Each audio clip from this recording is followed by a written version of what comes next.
এই যে বন্ধুরা কি দেখতে পাচ্ছ, এটা হলো গিয়ে চালতা, আমাদের বরিশালের চাইলতা। তো আজকে আমি এটাকে মাখা করে দেখাবো। তো হ্যালো বন্ধুরা, আসসালামু আলাইকুম। তো জামাইয়ের সাথে অনেকদিন ঘ্যানর ঘ্যানর করার পরে চালতা নিয়ে আসলো জামাই। আমি অনেক দিন ধরে বলছিলাম আমি চালতা খাবো, নিয়ে এসো নিয়ে এসো।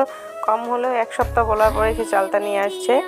তো চালতা আনার পরে এই যে এটাকে যে কীভাবে কাটবো প্রথমে বুঝে উঠতে পারতেছিলাম না, কারণ আম্মু সবসময় করে খাওয়াতো। আমার খুব চালতা মাখা করতে ইচ্ছে করছিল, খেতে ইচ্ছা করছিল। তো কিছুক্ষণ পরে বুঝলাম যে হয়তো এরকম এরকম করলে হবে। তারপর চেষ্টা করতে করতে হয়ে গেছে। আসলে মেয়েরা পারে না এমন কিছুই নেই, চেষ্টা করলে আসলে সবই পারা যায়, সবাই পারে।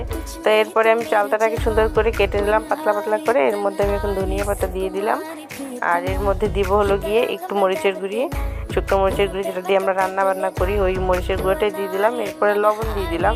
আসলে এই মাখাটা করতে তেমন কোনো কিছুই দিতে হয় না। এরপরে এতে আমি একটু সরিষার তেল দিয়ে দেবো, কাঁচা সরিষার তেল। আর চিনিটা তো অবশ্যই দিব। চিনিটা চালতা অনুযায়ী, টক বেশি থাকলে একটু বেশি, আর টক কম থাকলে কম দিলেও হবে, এটা যার যার টেস্ট অনুযায়ী। এরপরে আমি ভালো করে মেখে নিলাম সরিষার তেল দিয়ে। ভালো করে এটাকে যত মাখবে অত টেস্ট ভালো হবে। সুন্দর করে মেখে নিতে হবে। এটাকে যত পাতলা পাতলা করে কাটা যাবে এটা থেকে অত ভালো রস বের হবে, আর এটা খেতে অনেক বেশি মজা হবে।